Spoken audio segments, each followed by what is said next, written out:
Column wise कैसे बनेंगे, E1, पहले E1 को चूज़ कर लिया। आप देखिए E1 किससे किससे कनेक्टेड है, तो E1 कोई भी जो एज होगी वो 2 ही वर्टेक्स के बीच में होती है। तो जो E1 है वो यहाँ पे कनेक्टेड है V1 से V2 के बीच में, तो V1 में 1 लग दीजिए और V2 में 1 लिख दीजिए, बाकी सब में आप 0 लगा दीजिए। ऐसे E2 की बात कर लें, E2 V1 और V4 के बीच में है, तो V1 में इंसिडेंट हो रही है और V4 में इंसिडेंट हो रही है, बाकी सब जगह आपका 0 आ जाएगा। सिमिलरली E3 को आप देख लीजिए, E3 वाली जो एज है वो V1 और V3 के बीच में है, यानी V1 और V3 पे इंसिडेंट है, बाकी सब पे 0 आप लिख देंगे। E4 पे अगर आप देखेंगे तो E4 भी V2 और V3 के बीच में है, तो V2 और V3 में 1 लगाया, बाकी सब जगह आपने 0 फिल कर दिया। E5 को देख लीजिए, E5 अगर आप देखते हैं तो E5 जो है वो V1 से V5 के बीच में, तो E5 V1 में इंसिडेंट हो रही है, देन V5 में इंसिडेंट हो रही है, बाकी सब में आप 0 फिल कर देंगे।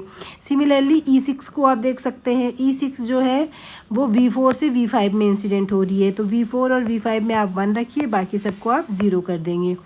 E7 को देख लीजिए, V4 और V3 में है, V4 और V3 में है, बाकी सबको आप क्या कर देंगे, 0 कर देंगे। फिर फाइनल है आपका E8, V3 से V5 में इंसिडेंट हो रही है, V3 से V5 में इंसिडेंट हो रही है, तो बाकी सब जगह आप क्या फिल कर देंगे, 0 फिल कर देंगे।